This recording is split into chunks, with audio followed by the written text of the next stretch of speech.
Oke, Assalamualaikum warahmatullahi wabarakatuh. Perkenalkan nama saya Praditya Rusyidi dengan RP 177. Nah, hari ini saya akan mempresentasikan chapter 12 atau judulnya BPM as an Enterprise Capability dari mata kuliah Manajemen Proses Bisnis.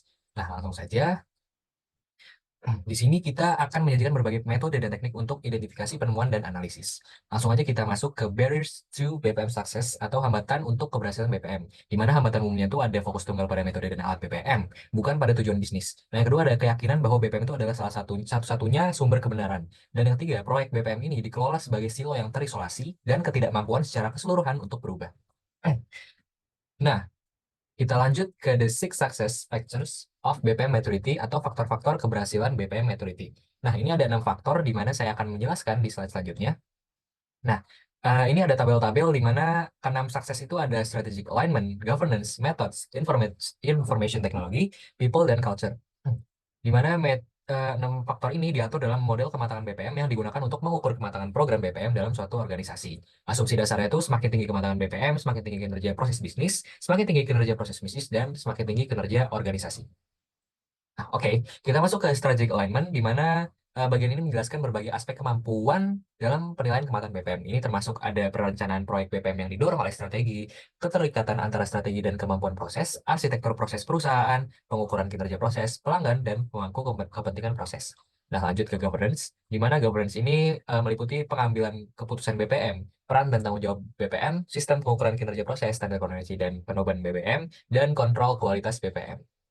Oke, lanjut ke people, di mana people ini terdapat beberapa area kemampuan terkait dengan faktor manusia, yaitu antara lain ada pengetahuan proses, pengetahuan BPM, pelatihan BPM dan proses, kolaborasi dan komunikasi proses, dan kecenderungan memimpin BPM. Lanjut ke culture, di mana dia ada responsif terhadap perubahan proses, penerapan nilai dan keyakinan proses, kepatuhan terhadap desain proses, perhatian ke pemimpin terhadap BPM, dan jaringan sosial BPM atau social networks. Nah, seringkali difasilitasi oleh platform seperti Yammer, Facebook, atau Twitter. Nah, area kemampuan ini secara bersama-sama mengukur seberapa mendukungnya budaya perusahaan terhadap BPM yang mempengaruhi keberhasilannya dan memajukan perbaikan proses dan inovasi.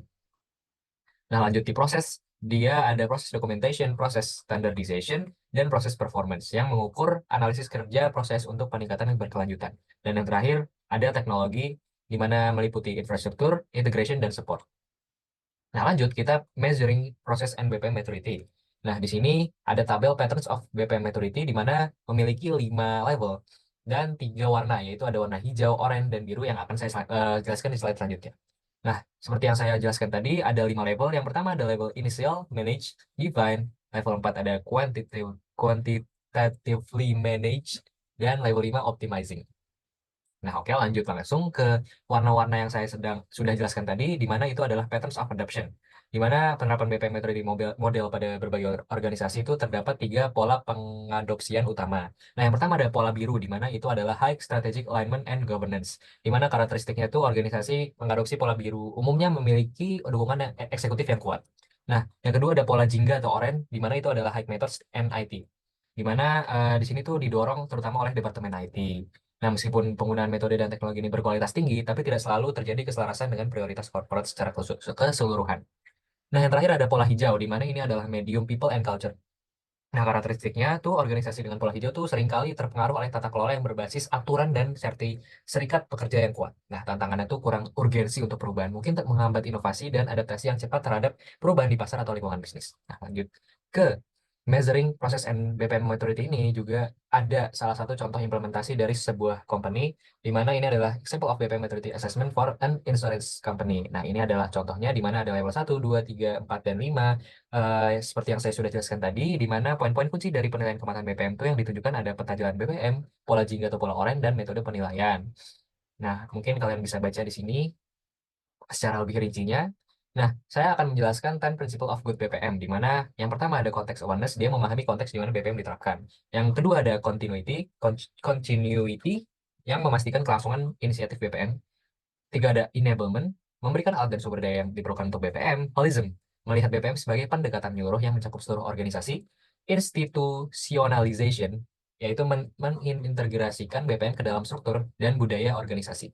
Involvement, maaf, melibatkan semua pemangku kepentingan dalam inisiatif BPM. Joint understanding, mencapai pemahaman bersama tentang tujuan dan metode BPM. Purpose, memastikan bahwa BPM memiliki tujuan yang jelas dan terukur. Simplicity, dia itu menjaga proses BPM agar tetap sederhana dan mudah dipahami. Dan terakhir ada teknologi appropriation, di mana dia tuh memilih teknologi yang tepat untuk mendukung BPM atau Business Process Management. Nah, ini adalah beberapa review atau rangkuman dari 6 faktor kunci kesuksesan BPM itu, yang diantara adalah penyelarasan strategi, tata kelola, metode IT, SDM, dan budaya. Nah, mungkin kesimpulannya adalah keberhasilan program BPM itu bergantung pada kombinasi keenam faktor kunci tadi. Nah, model keparangan BPM dapat membantu organisasi mengukur dan meningkatkan kematangan program mereka. Mungkin sekian saja dari saya, kurang lebihnya mohon maaf, dan jika ada salah kata mohon dimaafkan juga. Sekian, wassalamualaikum warahmatullahi wabarakatuh.